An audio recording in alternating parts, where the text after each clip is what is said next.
Hello. So in this presentation I would like to present an Android application that I'm developing using Gluon, Maven, and NetBeans. The application is for practicing Portuguese. I took an interest in learning some Portuguese, and so what I wanted was a phone where I can look at and practice saying phrases, just random phrases, and this is what the application is going to do. So my goals for this is to go through a development process to show an example of that. The second goal is to implement a mobile application to show full demonstration from beginning to end, so that's including the coding, the building, testing, debugging. But since I'm showing the development process, this is also showing kind of the planning phases of it. Thirdly, I'd like to show an example of using a framework for dependency injection. So there's other dependency injection frameworks such as Spring and Gluon, Juice, but I'm not going to use those. Those are a little bit heavier in terms of their overall dependencies, and those I also had integration challenges using that, and because of that. So this is a much lighter weight dependency injection framework. But most of this presentation is going to be about the coding, building, and testing. This will be a series of videos, and so the series of videos will be mostly on the implementation, the coding. So here's the development process. I'm going to start off with use cases, then go into the interface mockup, and then from there go into the high-level design. And after the high-level design, then I start the implementation. The implementation has 4 steps. The core, so building out the core part of the application, and then building out the configuration part of the application. Then I'll build the services, and then after the services, I'll build the views and the controllers. So the use cases, so here's a user, and they're going to interact with the system. What they're doing is they're practicing saying phrases. So that means that they can view a phrase, the original and the translation, and they can also go to a previous or next phrase.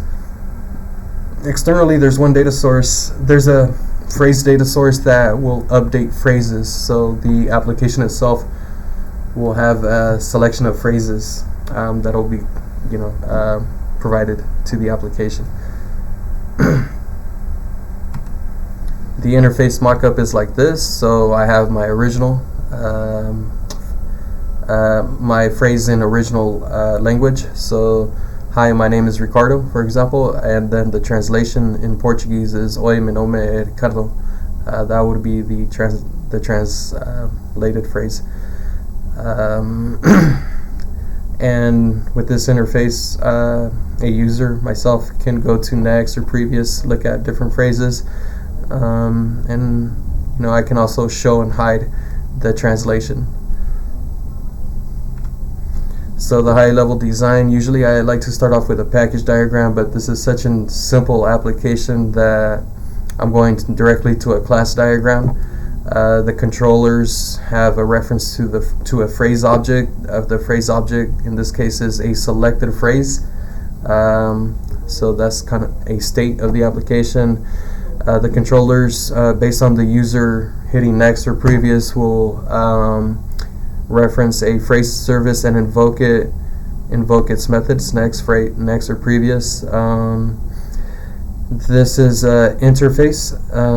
The implementation would be I'm going to start off with the implementation being a local phrase service, so meaning that it's using just a little file of phrases within the embedded with the application, and so it'll use a phrase loader object to retrieve those phrases.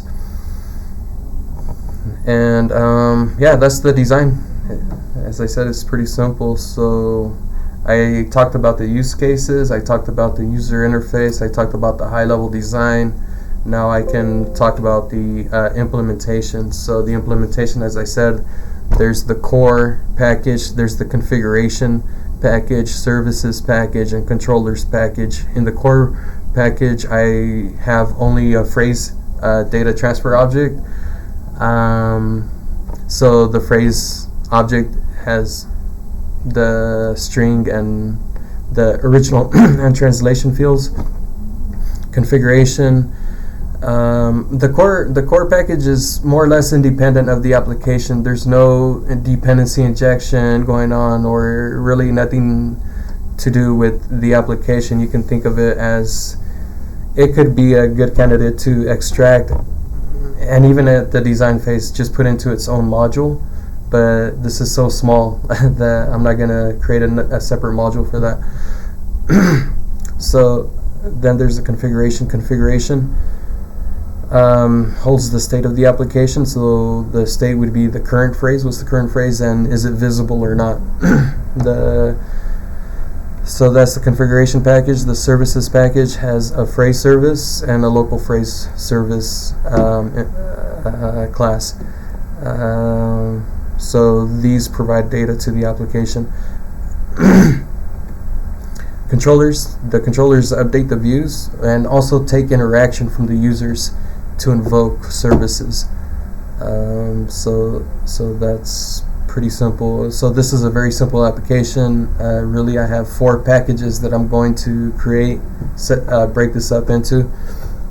And this is really just for organization mostly, because it's easier to be consistent, and that way you can scale the application better when you have a consistent organization. So now, with that said, in the next video, I'm going to get directly into this implementation. So we'll start with the next video.